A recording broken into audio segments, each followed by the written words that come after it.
السلام عليكم شباب، حياكم الله في حلقه جديده في ويدو. اليوم حلقتنا تور فيديو في الكلاسيك امريكان داينر اللي كلكم اكيد تعرفونه، جوني روكيتس. شباب لا تنسوا دائما تسوون لنا فولو في تويتر، انستغرام، وخاصه على سناب شات على نفس الاسم في كل مكان.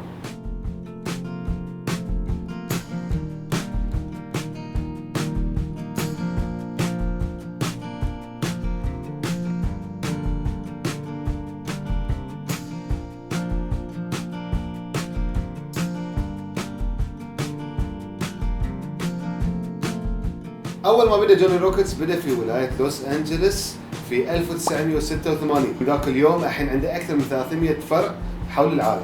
في البحرين عندهم 3 فروع، عندهم بالقرب من المجمع العالي، وعندهم في الجفير في شارع المطاعم، والفرع اللي اليوم بتشوفونه في أمواج. ثيمهم في كل فروعهم حول العالم نفس الثيم، الكلاسيك امريكان داينر. يمكن اللي يذكرك بالافلام شوي، الافلام القديمه الكلاسيك لما تشوفون يروحون مطعم الكلاسيكي تريقون فيه، يمكن نفس النظام صار. المطعم هنا مطعم امريكان داينر، كلاسيك امريكان داينر. انا اكثر شيء وحيد في المطعم الامريكي هي القعده، البار والكراسي اللي من هالنوعيه، هاي اكثر شيء يعطيني الاحساس الامريكي. جوني روكيتس متخصص في البرجر ونفس الوقت الميلك شيك، وفي حركه جوني روكيتس وايد مشهورين فيها ودائما يسوونها، هي الابتسامه اللي بالكيك. شيء شوي فان، ولكن اذا انا باكل كاتشب ابي اكثر من كذي، ما ابي بس هالقد.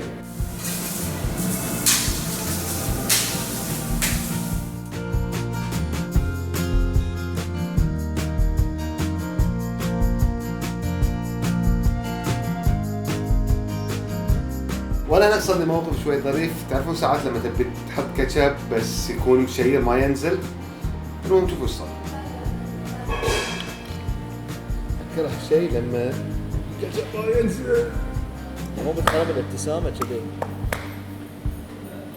Let me help you sir. زين انتوني فشلت، قالت علمتني ان الطريقه غلط، هاي الطريقه الهمجيه طهجيه طهجيه عشان نزل الكاتشب ما كان ينزل، طلع بس تحطه كذي وبس انت كامل ينزل كله. يمكن انا عندي احلى فرع لجوني روكيتس هو امواج، لان اذا بتقعد برا عندك فيو البحر اللي صار مال اللاجون. اذا بتسالوني شنو اكثر شيء عجبك في جوني روكيتس، بيكون اول شيء بقول الميلك شيك. المشكله قبلها بشوي كنت منزل سناب ان انا خلاص ببدي رجيم، ورحت اصور جوني روكيتس ونزلوا لي الميلك شيك، كان حده قوي صراحه. انا من عشاق التشيكن بافلو صراحه، بس كنت اتمنى لو جوني روكيتس زادوا شوي صوص او كان التشيكن بافلو سبايسي اكثر من كذي، فالمره الجايه زيدوا لي شوي. بالنسبه للبرجر صراحه ما عليه حكي، كان جدا ممتاز جدا لذيذ. انا لما طلعت من هناك كنت طالع وانا حدي شبعان وحدي مستانس من الاكسبيرينس صراحه. بشكل عام انا وايد حبيت المكان، حبيت انه في شيء جريل، يعني مثلا اذا في واحد نفسي شوي يهتم حق الاكل اللي ياكله، خذيت جريل تشيكن بريست، كان طعمه حلو، لكن في نقطة واحدة بس ان الجريل تشيكن بريست او البريست نفسه كان اكبر من الخبز، فكان شوي طالع برا. بعيد عن اللي احنا جربناه واللي احنا صورناه، عندهم وايد اطباق مختلفة، خلونا نشوف شوي صور من اطباقهم المختلفة.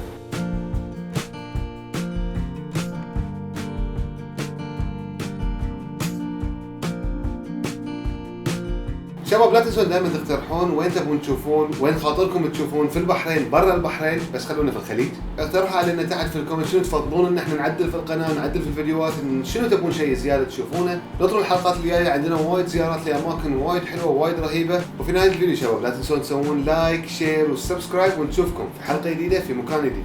مع السلامه. شباب لا تنسون تشيكون البلاي ليست اللي عندنا في القناه، عندنا بلاي ليست حق الفعاليات، حق السيارات، حق المطاعم، حق وايد شغلات، وان شاء الله يوم بيوم راح ننزل لكم اشياء وايد حلوه.